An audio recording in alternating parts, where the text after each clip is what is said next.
नमस्कार मित्रों, जय श्री राम। मैं अमित कुमार तिवारी स्वागत करता हूं आप सभी लोगों का आपके अपने इस YouTube चैनल ज्योतिषीय गणना में।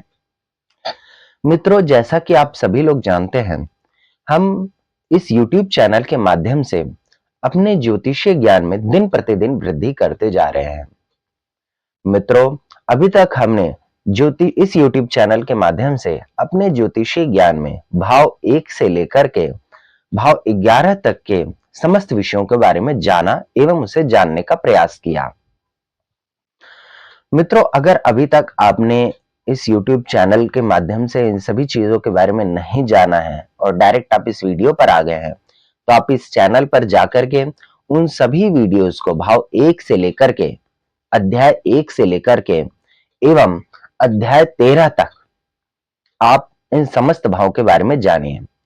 मित्रों, ये जो बेसिक YouTube चैनल है, इसका उद्देश्य ही ये है कि आप सभी लोग अपने अपनी जन्म पत्रिका का मूल्यांकन खुद कर पाए। तो इसके लिए आप मेरे इस YouTube चैनल पर विजिट करिए एवं वहां पर जाकर के आप भाव 1 से चैप्टर 1 अध्याय 1 से लेकर के अध्याय 13 तक के समस्त विषयों के बारे में जानिए, उसे समझिए। इसके बाद हम अलग अलग विषयों पर भी आगे बात करेंगे, किंतु इसके लिए आपका बेसिक क्लियर होना बहुत जरूरी है। मित्रों, इसी सीरीज में आगे बढ़ते हुए आज हम अपनी जन्म पत्रिका के 12वें भाव का विश्लेषण करेंगे। मित्रों, क्या कहता है आपके जन्म पत्रिका का 12वां भाव? चलिए इसे हम समझने का प्रयास करते हैं। पहले एक उदाहरण कुंडली बना लेते हैं एवं उसके द्वारा शुरू करते हैं। मान लीजिए आज एक तुला लग्न की कुंडली बना लेते हैं। 7, 8, 9, 10, 11, 12, 1, 2, 3, 4, 5, 6। मित्रों, ये तुला लग्न की एक कुंडली बन गई क्योंकि बीच में 7 नंबर लिखा है, तो ये लग्न हो गया आपका 7 नंबर का उदय हो रहा है। तो मित्रों, ये जो तुला लग्न है, तुला लग्न के से हम जब काउंट करेंगे तो 1, 2, 3, 4, 5, 6, 7, 8, 9, 10, 11, 12। आज हम इस विषय के बारे में लेकर के बात करेंगे, यानी जन्म पत्रिका के 12वें भाव के बारे में बात करेंगे। क्या होता है मित्रों जन्म पत्रिका का 12वां भाव? मित्रों, जन्म पत्रिका का 12वां भाव हानि है, लेकिन क्या इसे एक विषय हानि कह देना ही काफी है? नहीं।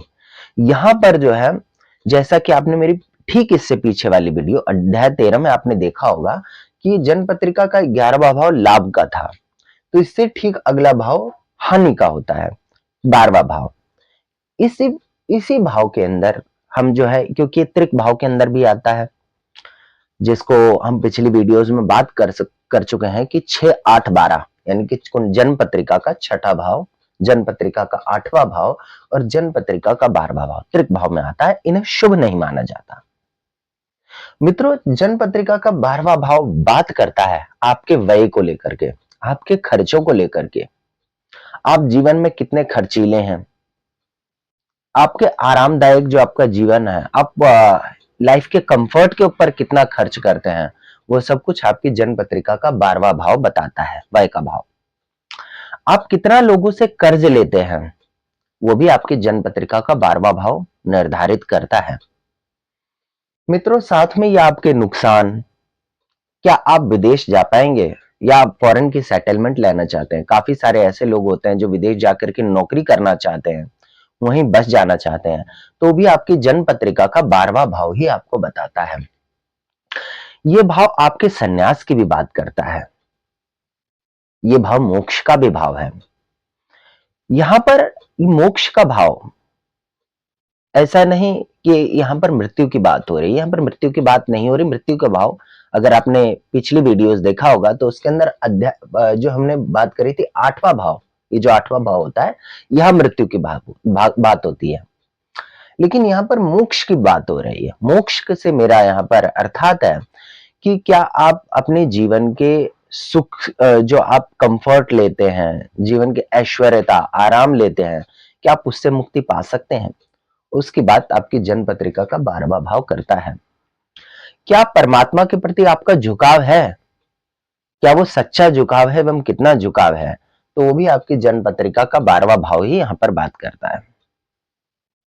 साथ में मित्रों, जन्म पत्रिका का 12वां भाव मुकदमेबाजी, कोर्ट केस, जेल यात्रा एवं आत्महत्या जैसे विषयों को लेकर के यहां पर बात की जाती है। मित्रों, 12वें भाव में एक पूरा का पूरा समुद्र समाया हुआ है, जो कि व्यक्ति के हानि रूपी विषयों को लेकर के बैठा हुआ है। इसीलिए महर्षि पराशर ने जन्म पत्रिका के 12वें भाव को एक रूप से हानि का भाव भी कहा है। मित्रों, त्रिक स्थान रखते हुए भी ये भाव हमारी जन्म पत्रिका के विश्लेषण के लिए अत्यंत महत्वपूर्ण हो जाता है। मित्रों, यही भाव आपके जीवन में आपके फॉरेन सेटलमेंट, विदेश से धन आना, इंपोर्ट एक्सपोर्ट जैसी चीजों को दिखाता है। मित्रों, मैं आशा और उम्मीद करता हूं कि आपको मेरे द्वारा इस जानकारी से आप संतुष्ट होंगे। आपने जन्म पत्रिका के 12वें भाव को समझने का प्रयास किया होगा। मित्रों, ये जन्म पत्रिका के 12वें भाव के अध्ययन के साथ ही मैं आप सभी लोगों से कहना चाहूंगा कि आप सभी लोगों के व्यूज हमें बहुत अच्छे मिल रहे हैं, किंतु मैं आप सभी लोगों से एक रिक्वेस्ट और करूंगा कि आप सभी लोग बेल आइकन जरूर प्रेस करें, एक सब्सक्राइब का बटन जरूर दबाएं, जिससे हमारा हौसला और भी बढ़े और हम आपको ज्योतिषीय ज्ञान के नए नए अध्यायों से रोज अवगत कराते रहें। साथ ही मित्रों, आप सभी लोग इस YouTube चैनल को लाइक करिए, शेयर करिए और सब्सक्राइब करिए। अब हम अपने नेक्स्ट वीडियो में मिलेंगे एक और नए विषय को लेकर के और समझेंगे कि जन्म पत्रिका के बाद अब ग्रह हमारे नसीब, हमारी तकदीर एवं हमारे भविष्य को लेकर के हमारी जन्म पत्रिका के अंदर क्या निर्धारण करते हैं। मित्रों, अगर आप डायरेक्टली इस वीडियो पर आ गए हैं तो एक जन्म पत्रिका के विश्लेषण के लिए शुरुआत से लेकर के लग्न से लेकर के 12वें भाव तक को समझना सबसे पहले अत्यंत आवश्यक हो जाता है। तो अगर आप डायरेक्ट इस वीडियो पर आ गए हैं तो आप बेसिक यानी अध्याय 1 से लेकर के अध्याय 12 तक सबसे प्रथम अपने भावों को जानने का प्रयास करिए।